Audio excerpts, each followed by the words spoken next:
বৰনগৰ কেন্দ্ৰীয় বিষ্ণু ৰাভা দিৱস সমিতিৰ বিষ্ণু ৰাভা দিৱস উদযাপন অসমৰ ভিন্ন প্ৰান্তৰ লগতে বৰনগৰ কেন্দ্ৰীয় বিষ্ণু ৰাভা দিৱস সমিতিয়ে এইবেলি দুদিনীয়া কাৰ্যসূচীৰে অনুষ্ঠিত কৰিছে বিষ্ণু ৰাভা দিৱস।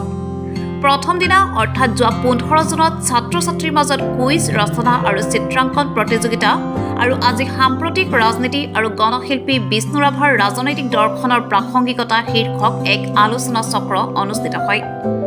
হৰভোগ জুৰুৰাম পাঠক উচ্চতৰ মাধ্যমিক আৰু বহুমুখী বিদ্যালয়ত আজি আবেলি 3 বজাত অনুষ্ঠিত হোৱা উক্ত আলোচনা চক্ৰখনত মুখ্য আলোচক হিচাপে অংশগ্ৰহণ কৰে বিশিষ্ট সাহিত্যিক তথা সমাজকৰ্মী মানৱদৰদী চিকিৎসক ডাক্তৰ ভগৱান দেৱ মিশ্ৰই। ডাক্তৰ দেৱ মিশ্ৰই বিষ্ণুপ্ৰসাদ ৰাভাৰ জীৱন দৰ্শন আলোকপাত কৰি তেওঁৰ ৰাজনৈতিক চেতনা আৰু বৰ্তমান সময়তো ৰাভাদেউৰ বাস্তৱ প্ৰাসংগিকতা সম্পৰ্কত এক তত্ত্বগধুৰ ভাষণ আগবঢ়ায়। ডাক্তৰ ভগৱান দেৱ মিশ্ৰই পুঁজিবাদৰ নতুন নতুন জাল সৃষ্টি কৰি আহিছে আৰু সেই জালে সৰ্বসাধাৰণ মানুহক কেনেদৰে চেপি আনিছে তাক সুন্দৰকৈ ব্যাখ্যা আগবঢ়ায়।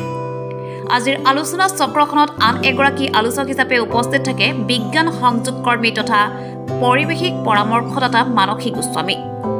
মানসী গোস্বামীয়েও বৰ্তমান সময়ত বিষ্ণুপ্ৰসাদ ৰাভাৰ প্ৰাসংগিকতাৰ বিষয়ে এক হাড়গৰ্ভ বক্তব্য ৰাখে। আজিৰ আলোচনা চক্ৰখনত হৰভোগ সমষ্টিৰ প্ৰাক্তন বিধায়ক তথা লেখক হেমেন দাস, বৰ্তমানৰ বিধায়ক মনোৰঞ্জন তালুকদাৰো উপস্থিত থাকে। আলোচনা চক্ৰখন সঞ্চালনা কৰে কবি ৰঞ্জিত দাসে। নমস্কাৰ। আজি 20 জুন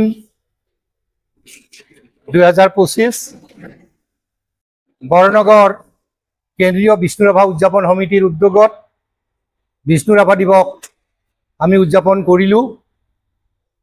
আজিৰ এই দিনটোৰ লগত সংগতি ৰাখি যোৱা 15 জুন ৰবিবাৰে বিভিন্ন প্ৰতিযোগিতা আমি অনুষ্ঠিত কৰিছিলোঁ আৰু সেই প্ৰতিযোগিতাসমূহৰ বঁটাসমূহ আজিৰ আমাৰ বঁটা বতৰণি সভা আবেলি 3 বজাত পিছত আমাৰ অনুষ্ঠিত হৈছিল আৰু তাত আমি এই বঁটাসমূহ বিতৰণ কৰিছোঁ। লগতে আজি ৰাতিপুৱা 9 বজাত বিষ্ণু ৰাভাৰ প্ৰতিমূৰ্তিত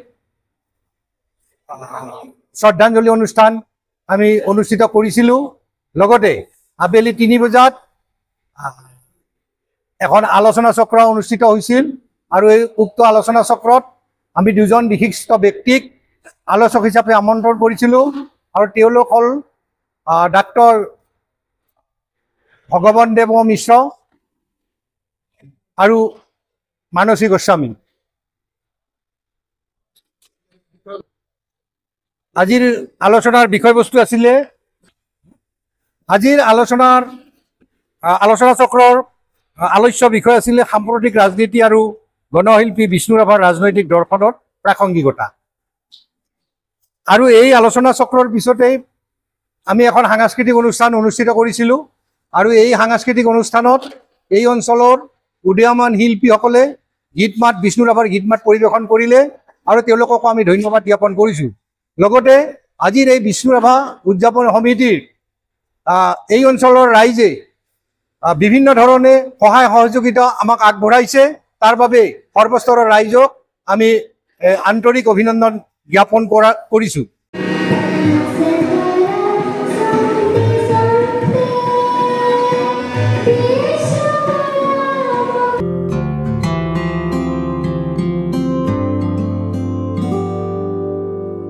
news desk report, news time 3।